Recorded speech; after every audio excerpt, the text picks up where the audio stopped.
दोस्तों क्या हो जब आप पृथ्वी पर आखिरी बची हुई महिला से शादी करने के लिए हाँ कहते हैं, क्योंकि आप इस पूरे दुनिया में इकलौते पुरुष हैं। यह एकमात्र तरीका है जिससे आप दोनों अपनी सेक्स की इच्छा को पूरा कर सकते हैं, पर आप उस महिला को पसंद नहीं करते। फिर भी अगर आपका जवाब हाँ है और आप उस महिला से शादी करते हैं, और जब आप दरवाजे को खोलकर बाहर निकलते हैं तो आप देखते हैं कि आप इस पूरे दुनिया में इकलौते इंसान नहीं हैं, बल्कि बहुत सारी महिला और बहुत सारे पुरुष हैं। तो आपका क्या हाल होगा? यही हाल फिल का होता है जब वह सपने देख रहा था, और जैसे ही उसकी नींद खुलती है तो वह तुरंत खिड़की के बाहर देखता है कि कहीं कोई जिंदा इंसान तो नहीं, और किसी को जिंदा ना पाकर उसे बहुत ही खुशी महसूस होती है। रात में कैरोल फिल के घर जाती है अपने नए डिश को खिलाने के लिए और उसे वॉकी टॉकी देती है ताकि वे दोनों आपस में बात कर सके। वह फिल को शादी के लिए रिंग लाने को भी कहती है। अगले दिन कैरोल शादी की तैयारी करने के लिए सुपरमार्केट जाती है, जहां से वह सजावट और शादी के केक के लिए सामान खरीदती है। फिल अपने बॉयफ्रेंड के साथ बैचलर पार्टी करता है, आंख से लड़कियों की बिक को जलाता है और उस पुतले से जिसे वह अभी तक अपनी गर्लफ्रेंड समझ रहा था उससे अलविदा लेता है, जिसे वह हमेशा बैठकर देखा करता था। आखिरकार शादी का दिन आता है। कैरोल शादी करने के लिए पूरी तरह से तैयार थी। ये लोग चर्च जाते हैं। कैरोल ने पादरी की जगह एक टेप रिकॉर्डिंग का उपयोग किया था। वह टेप रिकॉर्डिंग को स्टार्ट करती है और जब रिंग की जरूरत पड़ती है तो फिल को याद आता है कि वह रिंग खरीदना भूल गया है। कैरोल समझ जाती है कि वह अकेली है जो कि इस शादी के लिए प्रयास कर रही थी, और वह वहां से चली जाती है। फिल उसके घर जाता है और उसे आवाज देता है। जब कैरोल दरवाजा नहीं खोलती तो फिल दरवाजे को एक हैमर से तोड़ देता है, और जब वह अंदर जाता है तो वह देखता है कि कैरोल ने पूरे घर को सजाया है और उसने एक केक भी बनाया है जो कि मीठा नहीं होता बल्कि स्पाइसी होता है। यह देखकर उसे खराब लगता है और वह वॉकी टॉकी में कैरोल से बात करता है और उससे माफी मांगता है। कैरोल भी उसे माफ कर देती है। फिल कैरोल को लेकर एक ज्वेलरी शॉप में जाता है, जहां वह कैरोल के लिए ढेर सारी रिंग लेता है और चर्च में जाकर कैरोल से शादी कर लेता है। घर में फिल केक खा रहा होता है तो कैरोल उसे बेडरूम में बुलाती है पॉपुलेशन बढ़ाने के लिए, जहां ये लोग इंटीमेट होते हैं। पर फिल कैरोल के साथ इंटीमेट होने में इतना उत्साहित नहीं होता। अगले दिन कैरोल फिल के साथ वह सब काम करती है जिसे फिल को करना पसंद था। गाड़ी से कैन की बोतल को तोड़ना, आँख से खेलना। फिल कैरोल को अपनी ओल्ड गर्लफ्रेंड यानी कि उस स्टैचू से मिलवाता है जिसे फिल हमेशा देखा करता था। कैरोल एक पॉजिटिव वाइफ की तरह वह उस स्टैचू को तोड़ देती है, और जब ये लोग घर जा रहे होते हैं तभी फिल के कार से एक कार टकराती है। फिल तुरंत अपनी कार से निकलता है और उस कार वाले को जाकर देखता है, जिससे एक सुंदर लड़की निकलती है। फिल उसे देखता है और देखता ही रह जाता है। वह उसे देखने में इतना खो जाता है कि वह भूल जाता है कि उसके गाड़ी में कैरोल बैठी हुई है जो कि उसे आवाज दे रही थी। उसे कैरोल की आवाज भी सुनाई नहीं देती जिसे चोट लगी थी। वह लड़की जिसका नाम मेलिसा होता है वह कैरोल को गाड़ी से बाहर निकालती है। फिल की गाड़ी में आग लग जाती है तो ये लोग मेलिसा के कार में फिल के घर जाते हैं। रास्ते में फिल को पता चलता है कि मेलिसा 2 हफ्तों से टेक्सन में घूम रही है।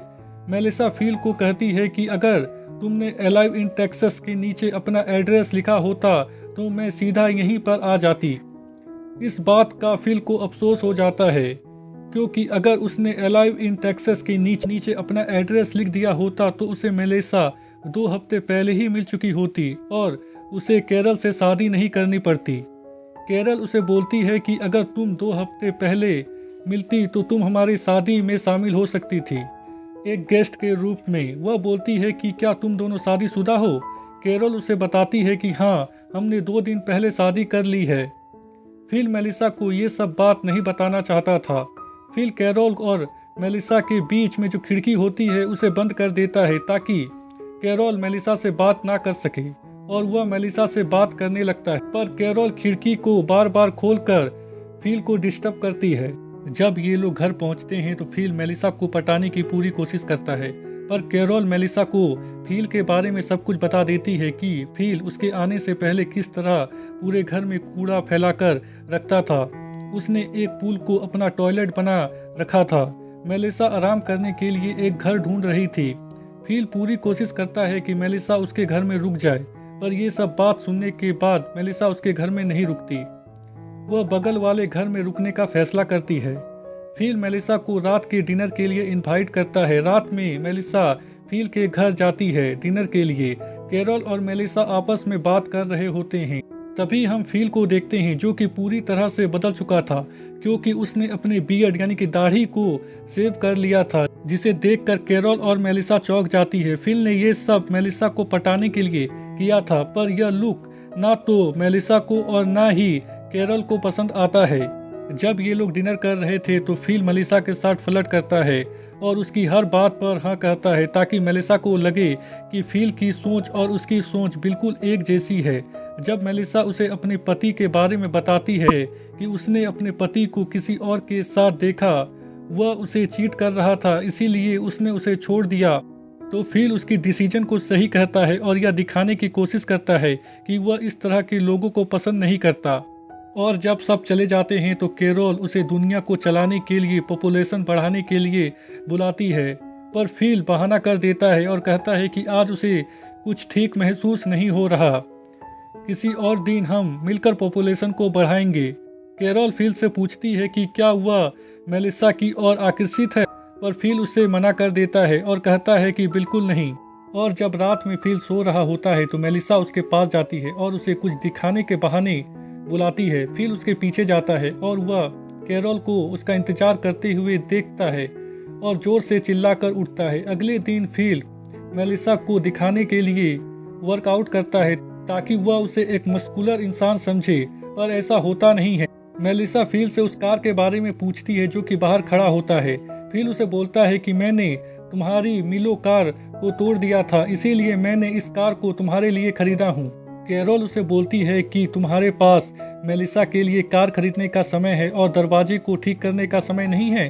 फिल उसे कहता है कि मैं इस दरवाजे को भी ठीक कर दूंगा। कैरोल मेलिसा को अपनी और फिल की वेडिंग सेरेमनी की पिक्चर दिखाती है, जो कि उसने खुद ड्रॉ किया था।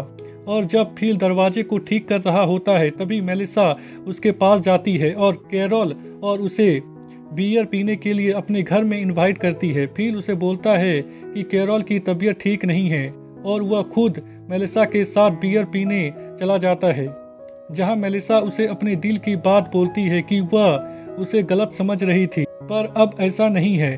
और जब मेलिसा नशे में होती है तो वह फिल को बोलती है कि अगर तुम और कैरोल शादीशुदा नहीं होते तो हमारा कुछ हो सकता था। मुझे तुमसे ऐसी बात नहीं करना चाहिए, पर तुम इस दुनिया में इकलौते आदमी हो। फिल जो सुनना चाहता था वह मेलिसा कह रही थी।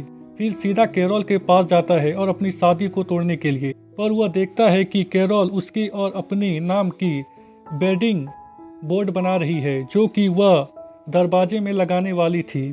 फिल उसे कुछ कह नहीं पाता और वहां से चला आता है। यह एपिसोड यहीं पर खत्म हो जाती है।